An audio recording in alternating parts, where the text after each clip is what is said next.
Okay, so here we keep going, guys, and we are at the left angle cross of duality with the 34 in the sun. We're dealing with the opposition to civilization, and in this opposition to civilization, the form that is created in civilization that grows through its energy, its young experience, and the young experience is the recognition of the decay of the form. Everything about the 2034 figuration is that it's the only way in which we can successfully deal with the fact that we are terminal, to do as much as we can and be as busy as we can along the way. To be able to drive our consciousness in activity is the driving force in the 2034. So when you step into the left angle cross of duality, you immediately have the bargain underneath. You immediately have the arrival of the tribe. Now, duality is a very strange thing, and it's the place where you can see the meeting between these two very special definitions. That is, oppositions that are definitions. There's only one way to connect the ego and the solar plexus. There are some things to look at from the point of view of singularity in design, and I mentioned that the 4323 is the pure generator. 2034 is the pure manifesting generator, the 544521 is the pure ego manifester, and the 596 is the pure emotional generator. These are the archetypal primary examples. And when you're looking at the 4037, you have the all only connection between the ego and emotions. Now, the interesting thing is that if you could take that channel, the 4037, and slide it over to the sacral, you would have immortality. And when you pull it back to the emotional system, you have a human life. It's really something to think about. And you have a human life that is terminal. So if anything understands the terminalness of what it is to be a human, it's the 4037. And this is the ultimately one's bargain with God. It's like, okay, bless you, Lord, for giving us life and take us back when we go. So you end up with the 4037 as a mystical bridge, the seeking of spirituality, the seeking of religion, and the attempt to codify it into a bargain. But the bargain is already there. The bargain was written long before humans could think. The bargain is there. And we have to see very clearly that when you're looking at the 47, you're looking at the mouth and the stomach. And the mouth and the stomach is life as a symbol. So the movement, we move into duality, we move into something entirely different. There's a tension between individual selfish activity and the demands of the mouth and the stomach. So here you begin in this cross. This is the purest example, what we call split definition. This is the birth of split definition. And you can see that the God said, there shall be split definition. This is it. And when you look at the cross of duality and you see it in that context, then you begin to understand what is really going on with this cross itself, which is the dilemma of being a binary, individual, imperative, communal responsibility. And that you begin to see the basic tensions of what it is to be a human. Remember, these three channels that are oppositions that are divided into are the bedrock of the whole program system in terms of how we're designed overall to operate. So the moment you bring these two together, it's like, okay, here's our dilemma. How do we cross this bridge? How we do cross this bridge between individual selfish activity and this communal responsibility? How do we do that? Everything becomes that. And when you think about the civilization, which starts this form principle, by the time you get in there, the whole thing becomes okay. If we can figure out how to bring that individual selfishness and align it with communal support, that will keep us busy until the end.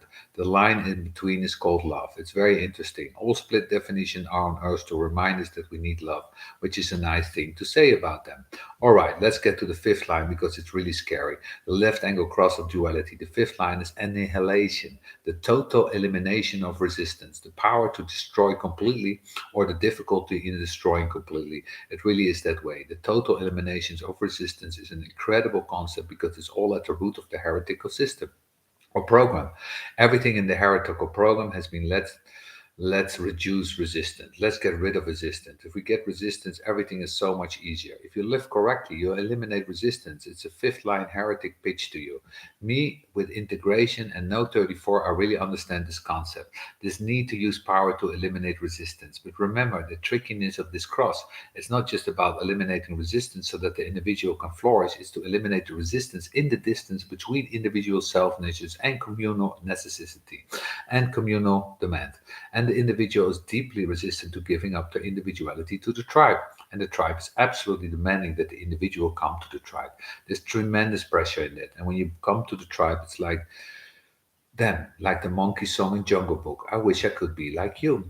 34 fifths scare the hell out of people. Just their auras, not about them as being just their auras. They will not allow anything to get into the way. Now, of course, if you understand the 3034 is the archetype of the manifesting generator, this is somebody who could be serious fucked because they won't allow anything to get in their way and they end up being manifestors. They end up trying to slam everything with its power, break everything down with its power, fights its way through, and yet at the same time, it feels guilty as hell.